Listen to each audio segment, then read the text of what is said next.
따스한 봄볕 아래에서 향긋한 흙내음 맡으면서 냉이 캐는 거. 이거 정말 봄에만 느낄 수 있는 큰 즐거움이잖아요. 그런데 말이죠. 바로 그 냉이 옆에 진짜 너무 비슷하게 생겨서 우리를 매번 헷갈리게 만드는 식물이 있다는 거 혹시 알고 계셨어요? 자, 여기 두 식물이 있습니다. 하나는 우리가 정말 사랑하는 그 향긋한 냉이고요. 다른 하나는 그냥 잡초라고 생각하기 쉬운 지친개입니다. 와, 근데 언뜻 봐서는 구별하기가 정말 어렵죠. 과연 어느 쪽이 진짜 냉이일까요? 바로 이 간단한 질문에서부터 아주 놀라운 이야기가 시작됩니다. 그래서 이번 시간에는요, 먼저 이 둘을 확실하게 구별하는 법부터 알아볼 거고요. 그 다음엔 우리가 실수로 켰다고 생각했던 그 지침개가 사실은 엄청난 약초였다는 사실, 그 역사와 과학적인 효능까지 한번 파헤쳐 볼 겁니다. 그리고 이 쓴맛 나는 식물을 어떻게 맛있게 먹는지, 또 우리 곁에 숨겨진 보물이란 무엇인지 이야기하면서 마무리할게요. 자, 그럼 본격적으로 한번 들어가 볼까요?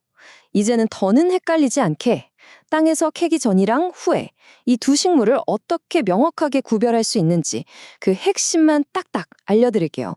생각보다 아주 간단합니다. 우선 식물을 캐기 전에 바로 알 수 있는 가장 빠른 방법, 바로 잎 모양이에요. 여기 화면을 보시면 냉이는 잎이 줄기에 딱 붙어서 넓게 시작하죠? 그런데 지친개는 잎이 시작하는 부분이 꼭 가느다란 줄기처럼 좁게 시작해서 점점 넓어지는 걸 볼 수 있어요. 바로 이 차이, 이게 첫 번째 단서입니다. 만약에 잎 모양만으로는 좀 애매하다, 확신이 안 선다 싶으면요. 그냥 직접 캐보면 게임 끝입니다. 100% 확실해져요. 냉이는 보시는 것처럼 뿌리가 하얗고요. 코를 딱 대보면 그 특유의 향긋한 봄내음이 확 올라오거든요. 근데 지친개는 뿌리 쪽이 붉거나 자줏빛을 띠고 냄새는 그냥 평범한 풀 냄새만 나요. 뿌리 색깔이랑 향, 이 두 가지만 기억하면 절대 실수할 일이 없습니다. 그럼 만약에 실수로 지친개를 한가득 캐왔다면 어떡하죠? 에이, 잘못 캤네 하고 그냥 버려야 할까요? 아니요. 바로 여기서부터 이 이야기가 진짜 재밌어집니다. 우리가 그냥 잡초라고 무시했던 이 지친개에 사실은 어마어마한 비밀이 숨어 있었거든요. 이게 얼마나 놀랍냐면요. 조선시대의 대표적인 의학서적인 동의보감에 지친개가 이호채라는 약재로 떡하니 기록되어 있습니다. 나쁜 피, 그러니까 어혈을 풀고 염증을 가라앉히는 아주 중요한 약초로 다뤘던 거죠. 순식간에 잡초에서 아주 귀한 약재로 위상이 확 바뀌는 순간입니다. 심지어 지친개라는 이름 자체에도 그 쓰임새가 그대로 담겨 있어요. 옛날부터 상처가 나거나 종기가 생기면 이 풀을 막 지식여서 상처에 붙이는 약으로 썼다고 해요. 그래서 지치어서 쓰는 개라는 뜻의 지취의 개가 시간이 지나면서 지친개가 된 거죠.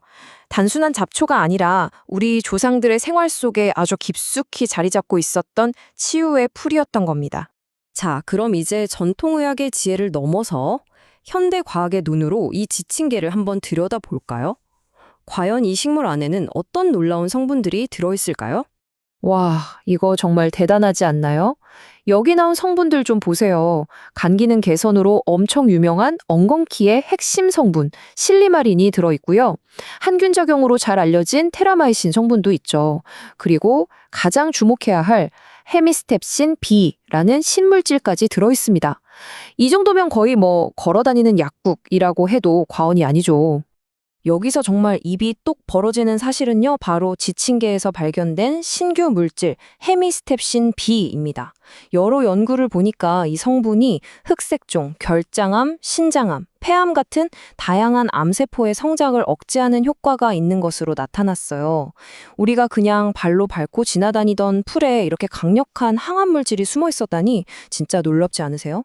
이렇게 몸에 좋은 지친개, 그럼 어떻게 먹어야 할까요? 가장 큰 관문은 바로 그 특유의 쓴맛을 잡는 겁니다. 하지만 걱정 마세요. 아주 간단한 과정만 거치면 이 놀라운 약초를 맛있는 식재료로 변신시킬 수 있습니다. 핵심은 데치고 우려내기예요. 먼저 끓는 물에 살짝 데쳐낸 다음에 찬물에 충분히 담가서 쓴맛을 빼주는 거죠. 한 반나절에서 하루 정도만 담가둬도 쓴맛이 대부분 사라져서 요리하기에 아주 좋은 상태가 됩니다. 이렇게 쓴맛을 뺀 지침개는 정말 다양하게 활용할 수 있어요. 나물로 조물조물 무쳐 먹는 게 가장 일반적이고요. 이걸로 김치를 담그면 그 쌉쌀한 맛이 오히려 입맛을 돋우는 별미가 됩니다. 심지어 꽃봉어리는 말려서 차로 마시기도 한대요. 자, 이제 오늘 이야기의 마지막 순서입니다. 우리가 함께 탐험했던 이 여정을 한번 정리해 볼까요?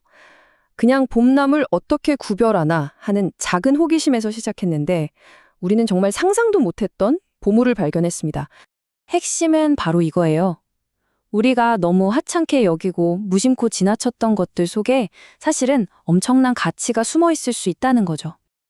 쓴맛 나는 잡초라고 오해받던 지침개가 알고 보니 역사와 과학이 모두 증명하는 강력한 약초였던 것처럼요. 이제 들판의 지침개를 보면 예전과는 전혀 다른 시선으로 보게 되지 않을까요? 이 작은 잡초의 이야기는 우리에게 더 큰 질문을 던집니다.